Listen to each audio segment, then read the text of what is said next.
Welcome to the Jerry Acuff Show, and I am excited today to have Brooke B. Sellas as our guest and have her tell us her story about, especially her most recent award, which I think is absolutely phenomenal.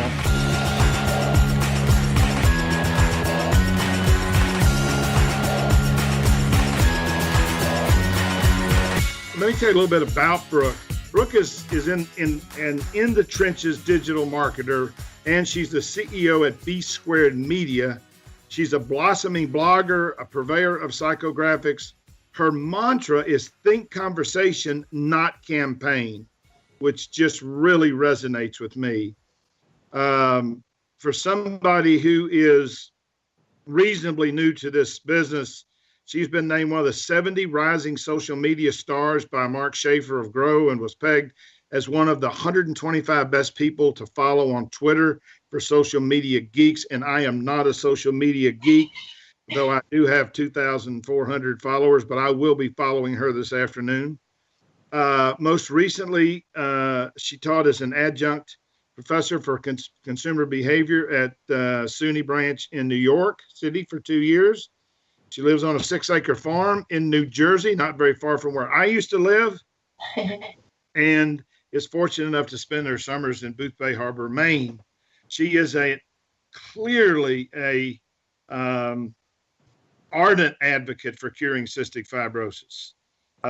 In her spare time, she's a wife, and she's an older sister to two incredible women. So welcome, Brooke. It's exciting to have you on the Jerry Acuff Show. Thank you so much for having me, Jerry. I'm really excited to be here.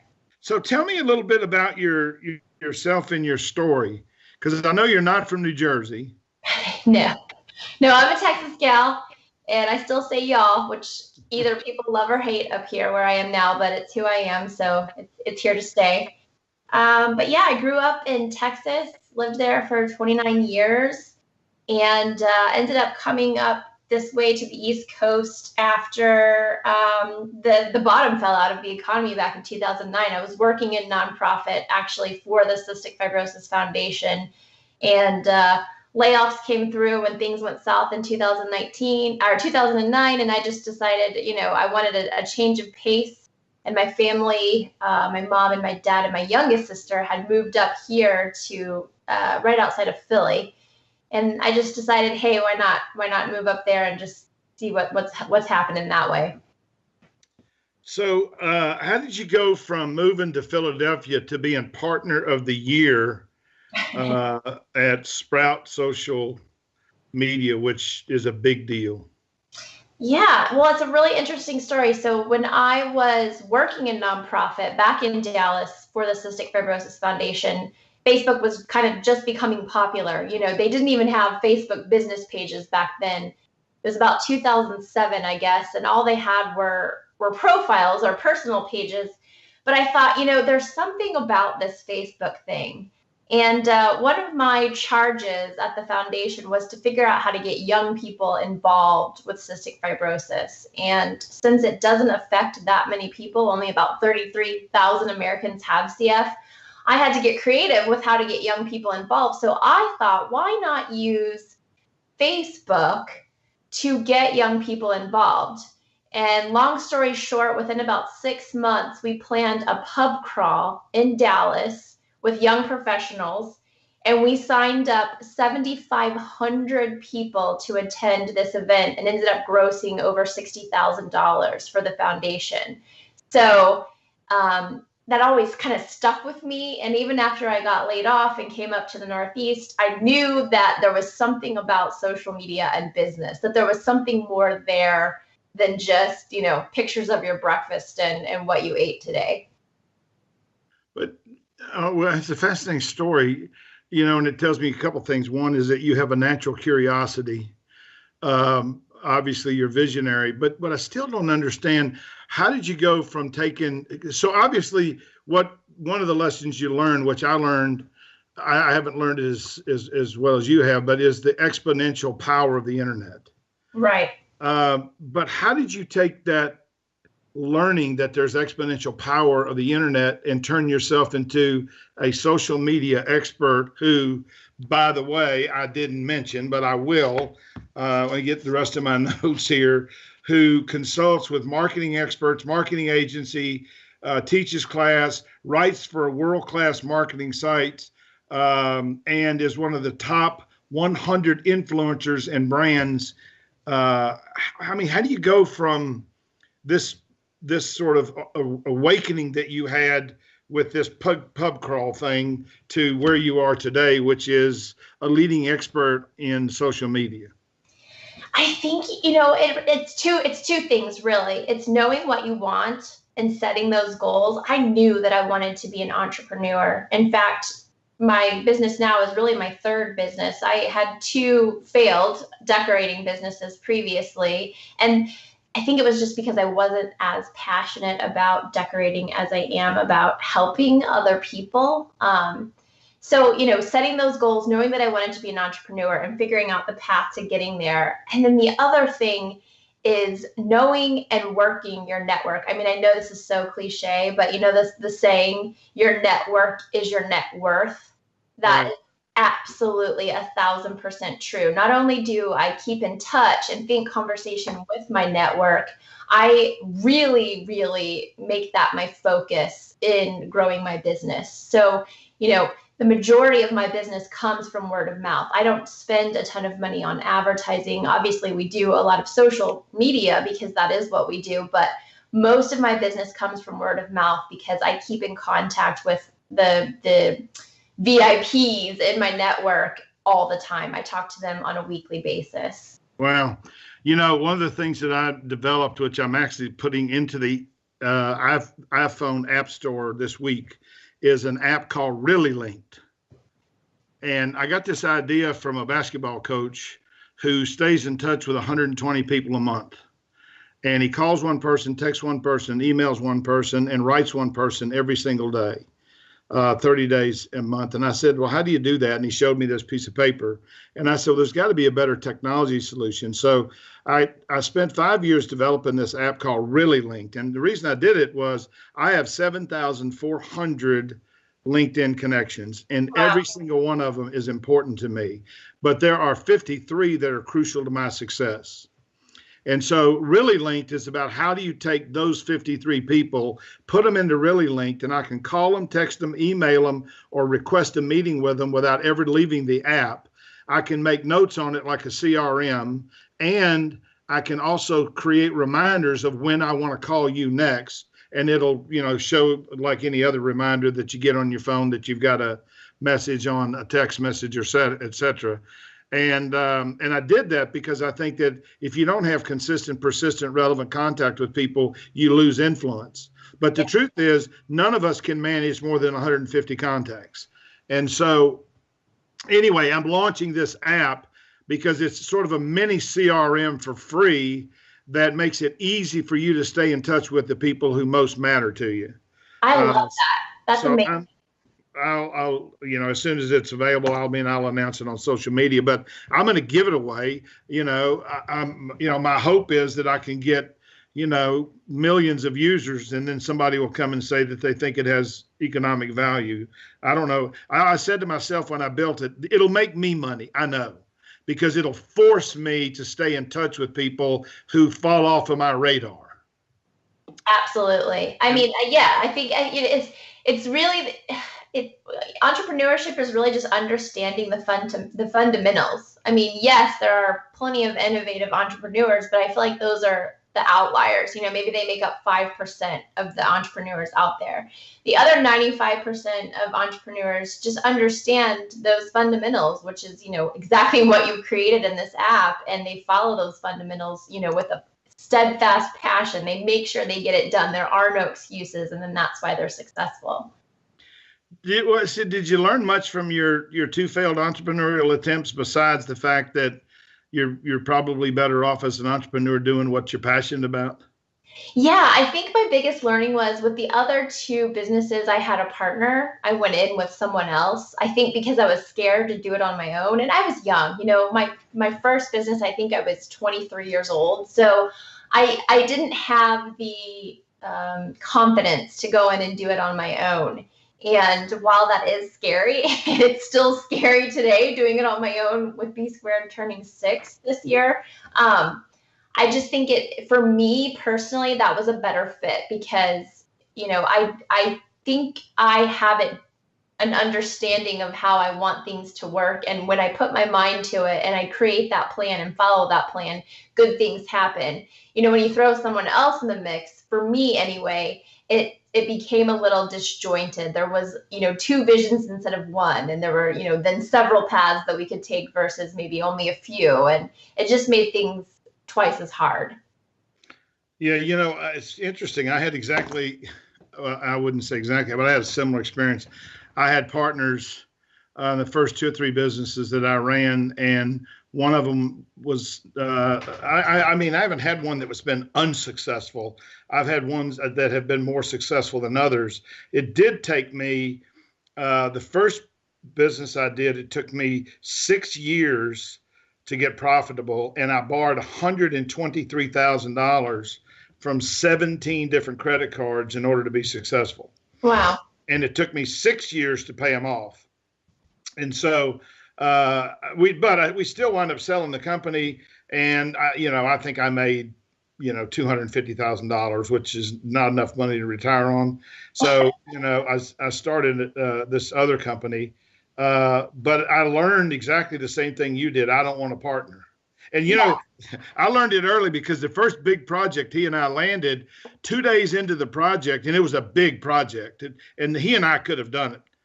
But but 2 days into the project, the client calls me into to her office and says, "Don't ever bring that guy back here again."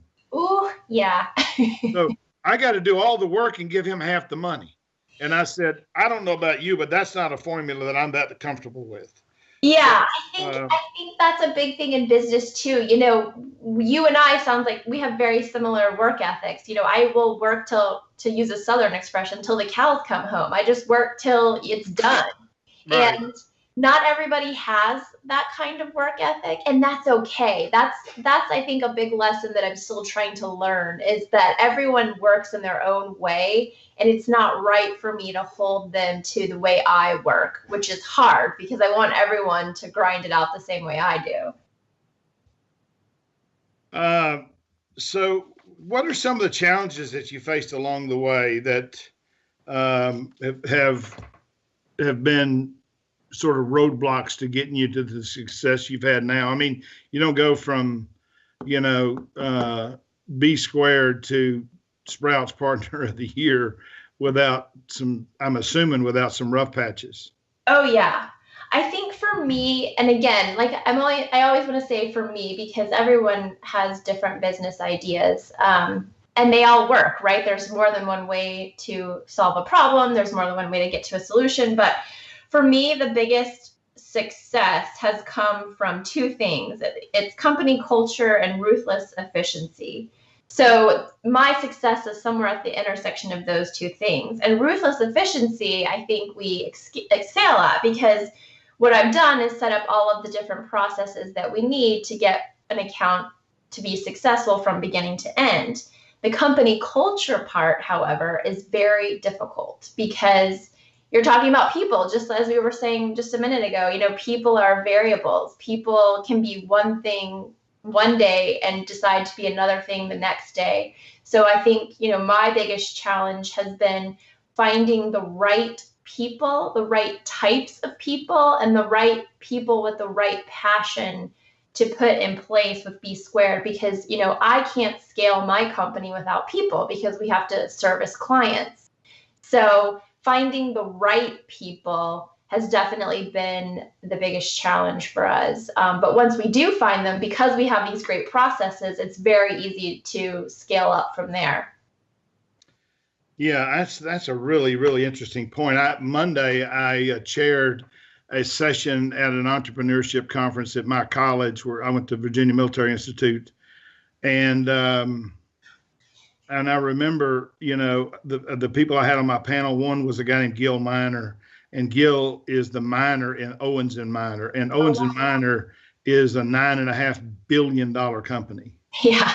and he's a VMI graduate, and he is the quintessential Southern gentleman.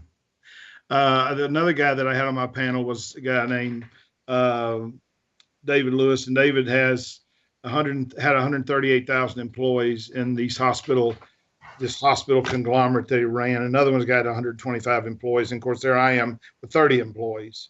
But our whole focus was on culture and how do you build a culture. And I actually think, for us, we were virtual for 9 years. We didn't have an office for 9. We've been in business 17 years.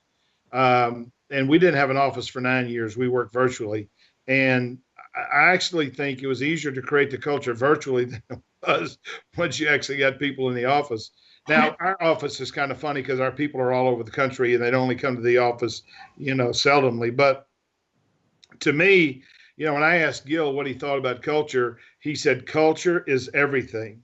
He actually, on his business card, now this is the guy who is the CEO of a $9.5 billion company that was started in 1882 by his grandfather. Wow. And his title is coach. And every one of his employees has a card that says teammate. I love that. That's pretty novel. Yeah. But it does say an awful lot about what culture means to companies. So what has been your biggest accomplishment to date, if you had to say? Would it be the Sprout thing, or would it be something else?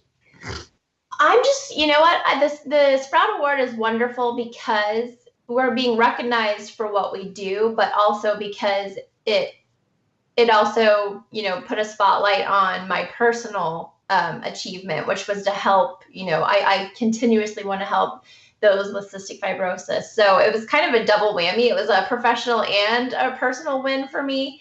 But I also think just being in business for 6 years as a woman, we have hired all women on our team. That's a big accomplishment for me too, because one of my other big personal and professional mantras is just, women helping women or women supporting women. I really want to give women a leg up in the business world and help them go and be just as successful as I've been.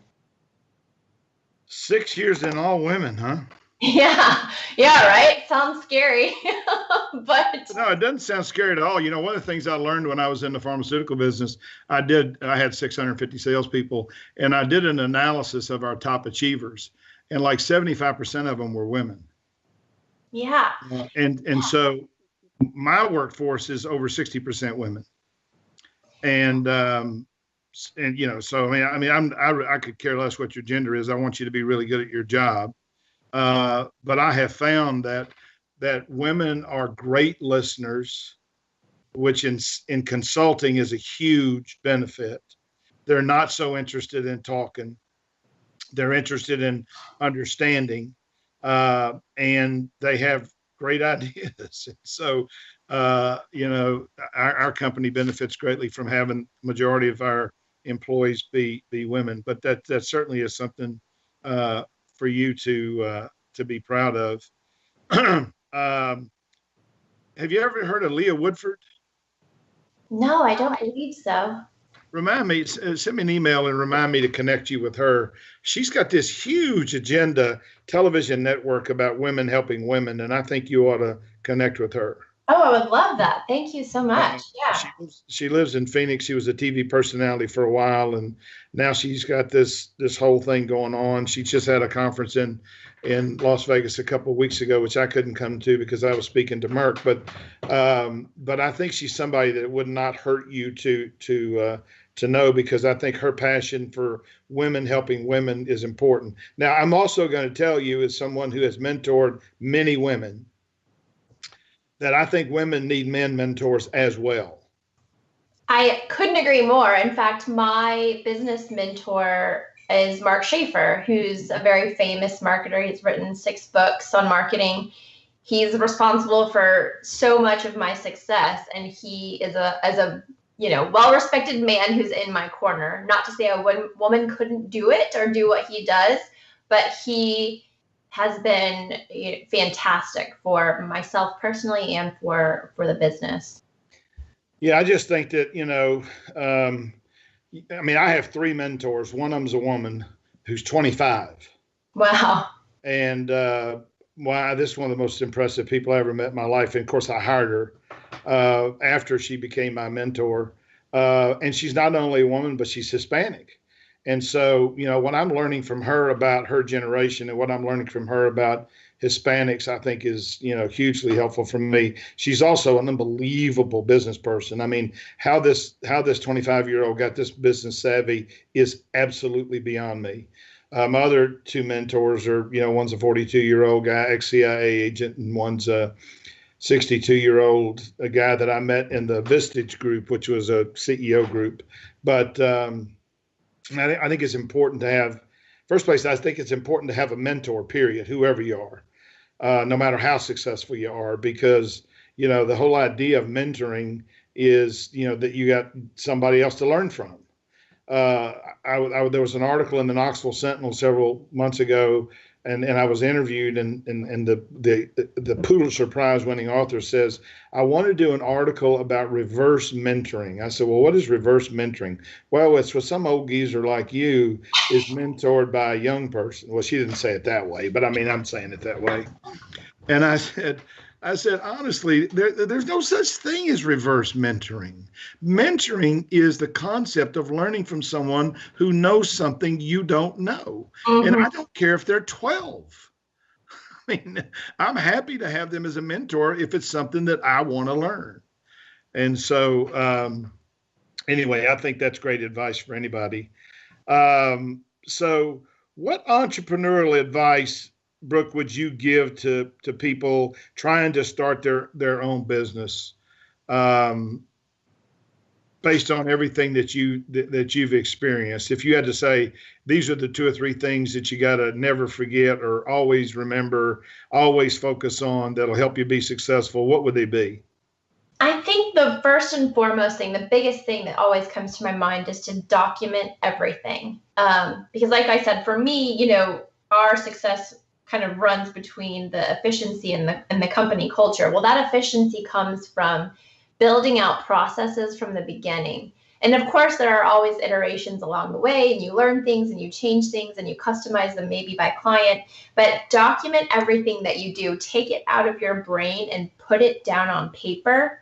Because when you do finally, if you're starting out and you do finally get to that point where you hire that next person or that first person, if you have those processes that are repeatable and transferable, you can take your brain and almost give it to that person so they can run and do those things. And then you can focus on, bringing in more sales or whatever it is you're focusing on. And then imagine you have 10 people with your brain doing those processes that are repeatable and transferable. I mean, that's truly, I think, the way to scale. And then I think the other thing would just be, following my mantra, which is think conversation, not campaign. We all have some sort of sales job in our line of work for the most part. And the campaign is very important. Yes, I want people to, hear about us and sign on with us. But more importantly, it's about the conversation first and foremost. No matter if you are the salesperson or you're the CEO or you're just the, janitor. I think the conversation, really everything starts with the conversation, and the relationship grows from the conversation. And if you listen more than you talk during that conversation, and if you ask a lot of really great questions, you'd be surprised what you can learn. Wow, that's fascinating. Well, let me thank you for being a guest. I'm going to sort of encapsulate here the things that I wrote down that I thought were very powerful, and which was the entire interview. But starting with knowing what you want is crucial. I used to say all the time, and I still do, that you can't hit a target you don't have. And, when you get exquisite clarity in your mind, I have these 5 rules for setting and achieving stretch goals. When you have exquisite clarity of what you want, it's a lot easier to make it happen. The other thing I heard you say was that goals are important, that when you started this, that goals are important. Then the other thing that you really emphasized was that success comes easier when you are passionate about what you're doing. I mean, you weren't as passionate about the decorating business as you were, B squared, and I also think you're your passion for creating a woman-only business is really, really powerful. Your cystic fibrosis thing leads me to believe that you really know your purpose, and that your purpose is, to build a business with, with all women, but also never stop being devoted to helping people with cystic fibrosis. I loved the way you juxtapose company culture and ruthless efficiency, and then you talk about documenting everything. When I started my business 17 years ago, my business is cracking the code on how to sell products that are hard to sell. And so companies hire my company to teach them how to sell a product that they've got hundreds of millions of dollars invested in and it's underperforming, or they're launching a product and they can't afford to fail. I learned that I had to teach everybody in my company the process by which I did that. Right. And now I've got 30 people and I've got 4 different teams, and any of those teams can do exactly what I can do.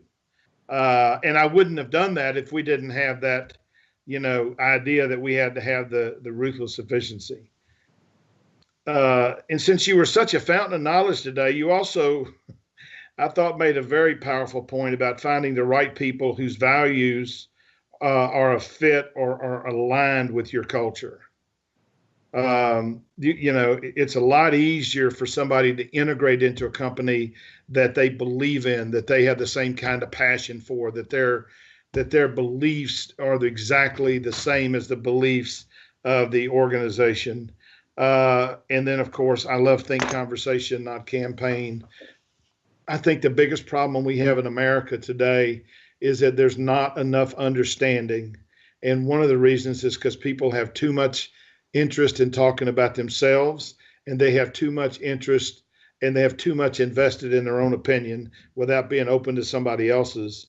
And if you have conversations with people where you ultimately get to, if you have the right intent, which I call pure intent, is you get to real understanding. Mm-hmm. Once you get to real understanding, you don't have to sell anybody. People will buy if they see that your product or service is a solution to their business. So thank you for 48 different pearls of wisdom today. And it is wonderful to meet you. Thank you so much for being on the Jerry Acuff Show. And as I sign off here, I would say, if you'll do these things the way Brooke has done her business and built her business and had her success and gotten her awards, I promise you, you will always be incredible.